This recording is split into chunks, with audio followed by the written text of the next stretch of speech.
এই ইউনূস সাহেবের সরকার তো বিপ্লবী সরকার নয়, এবং ইউনূস সাহেবের সরকার ওইসব জুলাই ঘোষণা দিয়ে সংবিধান ছুড়ে ফেলে দিবে, এত সহজ না কিন্তু বাংলাদেশটা। সো এগুলো হবে না আসলে।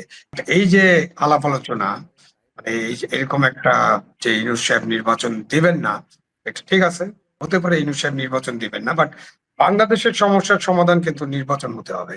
নির্বাচন ভালো হবে না খারাপ হবে, কেমন হবে, কি ধরনের নির্বাচন হবে, এটা তো পরের ইস্যু, আগে নির্বাচন হতে হবে।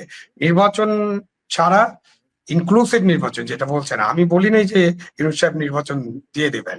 আমি বলেছি যে এমন কি হতে পারে যে তত্ত্বাবধায়ক সরকার প্রয়োজন হতে পারে একটা নির্বাচন করার জন্য, এবং সেই তত্ত্বাবধায়ক সরকারের যে পঞ্চদশ সংশোধনী বাতিল হওয়ার ফলে তত্ত্বাবধায়ক সরকার গঠনের একটা সম্ভাবনা সৃষ্টি হয়েছে। এখন উনি বিপ্লবী সরকার করেন নাই, শহীদ মিনারে যে শপথ নেন নাই, সংবিধান অনুসরণ করে শপথ নিয়েছেন, এসব তো করেই ফেলছেন, সুতরাং ওইসব বিপ্লব টিপ্লব করার আর স্কোপ নাই।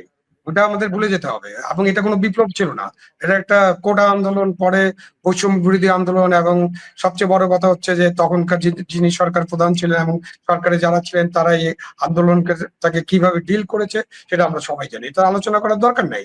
এত বল প্রয়োগ এবং এত হতাহতের ফলে আবার অনেক কিছু আছে যেটা নিয়ে আলোচনা হতে পারে।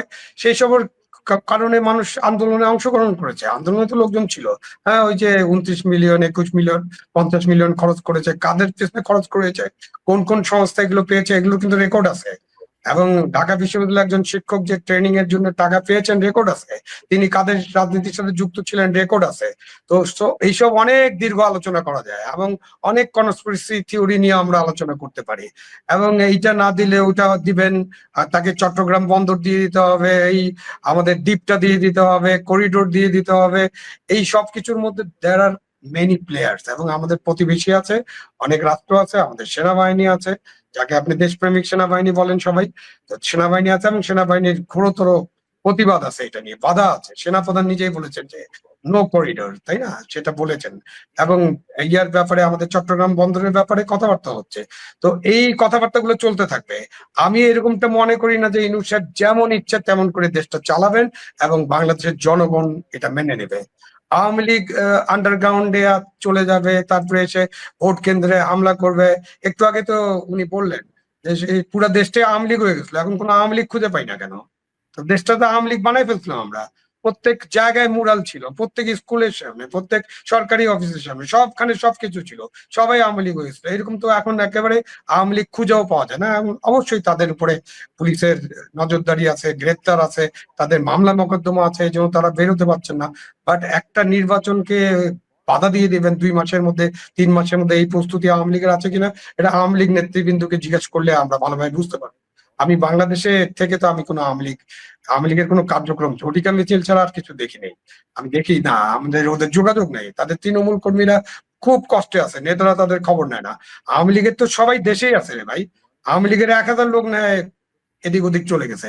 1000-এর বেশি তো আমি দেখি না। বাড়িতে বাড়িতে আপনি 1500, 2000 করতে পারেন। কিছু লোক আন্ডারগ্রাউন্ডে আছে, দেশের মধ্যে আছে, সবাই কিন্তু দেশে আছে। এটাকে 20% হোক, 25% হোক, 35% হোক, 40% হোক, আছে তো, তাদের সমর্থন আছে। তাদেরকে ছাড়া আপনি একটা নির্বাচন করতে পারবেন না, করাটা হয়তো সঙ্গত হবে না, এবং করা যাবে না হয়তো। সেটুকু নিয়ে তো আলোচনা হতে হবে, আলোচনাটা ওইখানে রাখেন। আমরা একটা নির্বাচন করি, নির্বাচন দরকার, ইউনূস সাহেবকে একটা অবশ্যই নির্বাচন দিতে হবে। উনি কি এজেন্ডা নিয়ে আসছে, কার কাছে টাকা নিছে, কোথায় বিক্রি করছে দেশ, আমরা তো দেশটাকে বিক্রি করতে দেব না। সেটা হলো আসল কথা। এই জন্যই কথা বলছি যে নো, উনি এইভাবে করতে পারেন না। উনি এইভাবে 4টা 5টা টাইম দিবেন, একবার ডিসেম্বর, একবার ফেব্রুয়ারি, একবার এপ্রিল, একবার জুন, এবং তার মধ্যে আলাপ আলোচনা নাই, এবং সবকিছুর মধ্যে একটা শর্ত। সুতরাং এটা পরিষ্কার না, পরিচ্ছন্ন না, উনি কাদেরকে হেল্প করতেছেন সেটা আমরা সবাই জানি। সুতরাং এই কথাগুলো তো বলতে হবে। এর মানে এই নয় যে ইউনূস সাহেব এরকম চলতে থাকবে 29 সাল পর্যন্ত। নো, এটা এইভাবে চালানো সম্ভব না, এইভাবে দেশ চলবে না। উনি তো নিজেই বললেন যে দেশের অর্থনৈতিক সংকট আছে, টাকা চাই, আমাদের $20 বিলিয়ন মতো রিজার্ভ আছে, টাকা চাই। টাকার জন্য তুমি এখানে যাচ্ছেন, সেখানে যাচ্ছেন, কিন্তু টাকা তো আর আসছে না, এইভাবে তো টাকা আসবে না। আপনি স্টারমারের সাথে দেখা করার যে চিন্তা, সেই চিন্তাটা কি জন্য? আপনি স্টারমারের সাথে দেখা করে আপনার পাচার করা টাকা, এবং আপনি ওখান থেকে লোকজনকে, ওই যে কি জানি আমাদের একটা আছে না, রেড অ্যালার্ট করি আমরা, কি একটা আছে, ইন্টারপোল, এটার কোনো সংস্থা নাকি? কোনো ইন্টারপোল কি কোনোদিন কাউকে ধরে কোনো দেশে পাঠাতে পারছে নাকি এখন পর্যন্ত? এর চেয়ে বড় বড় ক্রিমিনাল, দাউদ ইব্রাহিমের কথা মনে আছে না? ভারত কত বড় দেশ, কত শক্তিশালী দেশ, ইন্টারপোল রেড অ্যালার্ট করছিল না, এখন পর্যন্ত দাউদ ইব্রাহিমকে ইন্টারপোল ফেরত পেয়েছে। এইসব সব বাদ কি বাদ, এইসব কথার কথা, রাজনৈতিক রিটরিক, বয়ান, এইসবের বাইরে এসে আমরা একটু স্বাভাবিকভাবে চিন্তা করার চেষ্টা করি। হ্যাঁ, দেশে একটা 5ই আগস্টে একটা গণ অভ্যুত্থানের মতো সিচুয়েশন হয়েছিল বা গণ অভ্যুত্থান হয়েছিল, ওটাতে আমি বিপ্লব মনে করি না, বিপ্লবের ধারে কাছেও নাই। এইটার কোনো আদর্শিক জিনিস থাকতে হবে তো বিপ্লবের সাথে, ওইটা একটা দীর্ঘ আলোচনা, ওইটা নিয়ে আমরা ঘন্টার পর ঘন্টা আলোচনা করতে পারি। বিপ্লব কাকে বলে, কত প্রকার, কি কি কেমন করিয়া বিপ্লব হয়, বিপ্লবী সরকার গঠন কিভাবে করা যায়, অনেক আলোচনা হতে পারে। এই ইউনূস সাহেবের সরকার তো বিপ্লবী সরকার নয়, এবং ইউনূস সাহেবের সরকার ওইসব জুলাই ঘোষণা দিয়ে সংবিধান ছুড়ে ফেলে দিবে, এত সহজ না কিন্তু বাংলাদেশটা। সো এগুলো হবে না আসলে, এবং এগুলো করতে দেওয়া যাবে না। হবে না যেমন আমি জোর দিয়ে বলছি, হবে না, সেটা আমার নাগরিক হিসেবে আমার দায়িত্ব, এবং এগুলো করতে দেওয়া যাবে না। আমি এত হতাশ না যে ইউনূস সাহেব এরকম যা ইচ্ছা তাই চালাতে থাকবেন আগামী 5 বছর, 10 বছর, 20 বছর, যতদিন পর্যন্ত তাকে যারা নিয়োগ করেছেন। উনার প্রথম নিয়োগ করতে হলে তো এই ছাত্ররা, তাদের সাথেই তো দ্বন্দ্ব। এনসিপি স্টেটমেন্টটা পড়ছেন আপনি নিশ্চয়ই, এই যে তারেক রহমানের সাথে যে যৌথ বিবৃতিটা হলো, তারপরে এনসিপি কি স্ট্যান্ড নিয়েছে, তারা আরেকটা অভ্যুত্থানের ভয় দেখাচ্ছে। দেশে অন্যান্য ইসলামী দল এবং অনেক জন আছে, জামাতি এবং আরো ইসলামী দল আছে, তারা কি কি বিবৃতি দেয়, কি ধরনের কথাবার্তা বলে, তারা সংবিধানের ব্যাপারে কি বলে, তারা নারীদের ব্যাপারে কি বলে, তারা সেনাবাহিনীর ব্যাপারে কি বলে, এসব তো আছে। সুতরাং এগুলোকে তো চলতে দেওয়া যাবে না। হ্যাঁ, অফকোর্স আমি বাংলাদেশে আছি, আমি রিস্ক ফিল করি, বাট যতই রিস্ক ফিল করি, আমার বয়স এখন 71, আমি মুক্তিযুদ্ধে যোগ দিয়েছিলাম, সুতরাং this is my extended life. সুতরাং আমি কিন্তু গণতন্ত্র, মানবাধিকার এবং ভোট, এবং ভোট আপনি খারাপ হতে পারে, ভোট খারাপ হওয়া, ভালো হবে খারাপ হবে এটা নিয়ে তো কোনো কথা নেই। ভোট আগেও ভালো হয়নি, সব ভোট ভালো হয়েছে এরকম না, বা তত্ত্বাবধায়ক সরকারের সময় যেসব নির্বাচন হয়েছিল ভালো হয়েছিল, এই ব্যাপারে কিন্তু আমাদের কোনো দ্বিমত নেই, বিতর্ক আমরা করতে পারি। ওটাও 95%, 90% হয়তো ভালো হয়েছে, 10% কখনোই ভালো হবে না। পৃথিবীর অনেক দেশে ভালো হয় না, আমেরিকার মতো দেশেও ভোট নিয়ে অনেক আলাপ আলোচনা হয়। আপনি নিশ্চয়ই মনে আছে বাটারফ্লাই ব্যালটের কথা, তাই না, কিভাবে পরাজিত হয়েছিলেন তখন ডেমোক্রেটিক প্রার্থী। তো এইসব অনেক কিছু ঘটনা ঘটবে, তার মধ্যেই ডেমোক্রেসি হচ্ছে একমাত্র অল্টারনেটিভ, এবং নির্বাচন হচ্ছে একমাত্র অল্টারনেটিভ। তত্ত্বাবধায়ক সরকারের অধীনে আমাদের দেশে যদি 5টা 7টা নির্বাচন হয় এবং নির্বাচনটা আমরা করতে পারি, যদি কোন সরকার গঠন করার পর নিজের থেকে কর্তৃত্ববাদী বা ফেসিবাদী না হয়ে যায়, বাংলাদেশের পরিবর্তন করা সম্ভব। আমি এতটা হতাশ নাই। বাংলাদেশের জনগণ চায়, বাংলাদেশের জনগণ ভালোভাবে বাঁচতে চায়, তারা পেটে ভাত চায়, রাতে ঘুমাতে চায়, নিরাপদে ঘুমাতে চায়, এবং তারা ভোটের মাধ্যমে দায় দায়িত্ব হস্তান্তর করতে চায়, ভোটের মাধ্যমে একটা সরকার নির্বাচিত করতে চায়। এটা বাংলাদেশের জনগণ কিন্তু 1970 সাল থেকে শুরু করেছে, প্রথম এক ব্যক্তি এক ভোট। তখন থেকে বাংলাদেশের মানুষ কিন্তু ভোটের ব্যাপারে খুবই উৎসাহী, এবং তারা ভোট দিতে চায়। যখন তারা ভোট দিতে পারে, তাদেরকে ভোট দেওয়ার সুযোগ দেওয়া হয়, তখন তারা কিন্তু সিদ্ধান্ত নিতে ভুল করে না। তো সেই জায়গায় আমাদেরকে বিশ্বাস রাখতে হবে জনগণের উপরে, এবং কোন জনগণের সরকার উল্টাপাল্টা করতেই থাকবে আর আমরা সহ্য করতেই থাকবো, এটা হবে না তো আসলে। জনগণকে এটা যে হবে না, জনগণকে মোবিলাইজ করবে কে?